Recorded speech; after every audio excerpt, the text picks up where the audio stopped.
The mood is bad between Brussels and London. In Northern Ireland, the riots don't stop, small businesses go bankrupt. But Boris Johnson is on the up again. That something is rotten in the kingdom is most clearly seen in Belfast at the moment. For the 12th night in a row, vehicles are burning there. Young people riot, throwing incendiary devices over the so-called peace wall. The police are using water cannons, and more than 70 officers have been injured. The political background to the riots is Brexit.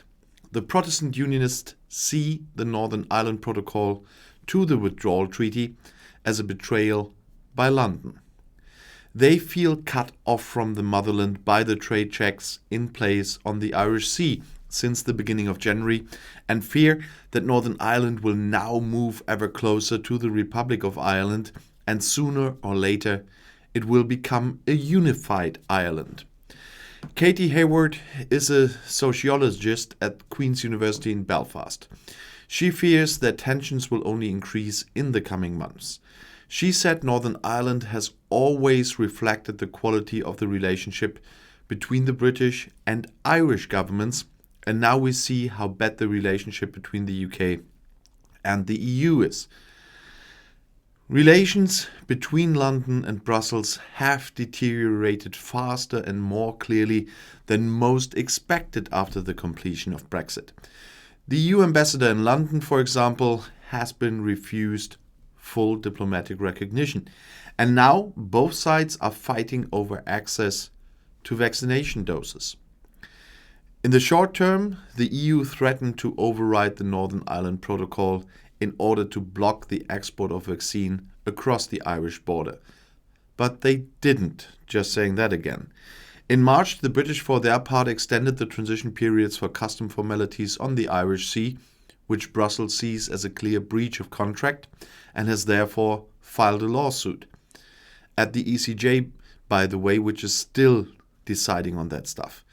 Meanwhile, all unionist parties in Northern Ireland are calling for the end of the recently agreed protocol. Once again, the no-deal Brexit threatens, warns the EU Committee of the House of Lords. The EU Parliament has still not ratified the trade agreement and, according to the chairman of the committee, Lord Kinnell, is now threatening to let the April 30 deadline pass if the dispute over Northern Ireland is not resolved by then. Even 100 days after Brexit, it raises more questions than it gives answers. The Scots still oppose leaving the EU and are preparing to get Nicola Sturgeon an absolute majority in the Scottish parliamentary elections on May 6th. And if that happens, by the way, it will be the Scottish people to decide so. And if there will be an independence referendum, it will be the Scottish people that decided that way and that will decide in the referendum. It's not the EU trying to force it on the UK or trying to destroy the UK by making this happen. You are insulting the Scottish people by comments like this. If this happens, it will have been the free and democratic decision of the Scottish people. So stop insulting those people. They have a free will, and if you're one of those, mostly English at the moment, who always claim that, stop insulting the Scottish with that. You are demanding respect for a democratic decision which was not binding, but that election on May 6th is binding. And that will be a democratic decision of the Scottish people, no matter the outcome. And then the leader of the Scottish National Party will call for a second independence referendum if she wins. Right now, 52% of Scots say they would vote to split from London. The complaints of the economy should be a warning against them to go it alone. For January, the British Statistical Office reported a decline in exports to the EU of 40.7%. The other way round, it was 28.8% less. In 10 years, according to calculations, Great Britain will export 36% less to the EU than it would have done as an EU member. A quarter of all smaller UK companies have already ceased business in the EU. Too complex and too expensive. The British entrepreneurs were particularly angry that their own Ministry of Commerce advised them to open branches in the EU in order to save themselves annoying bureaucracy.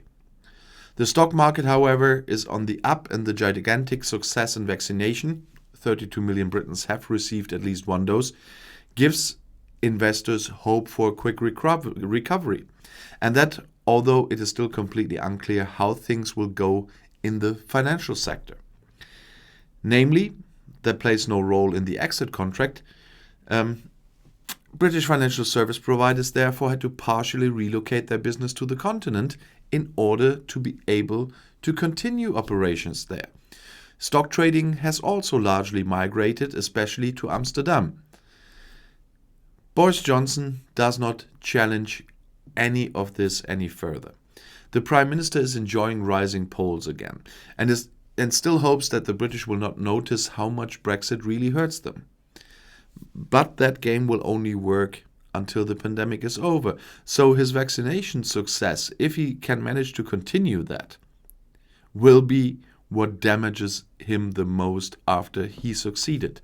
Because then the Brexit consequences will come to light. And he can't blame any of those anymore on the pandemic. And then let's have a look at the polls. Again, 2024, the next general election, is far away still. And before that, more and more people will realize that what they're seeing now are Brexit consequences and not the pandemic. And then it's going to get funny. And if you want to stay informed, please subscribe to my channel. Auf Wiedersehen.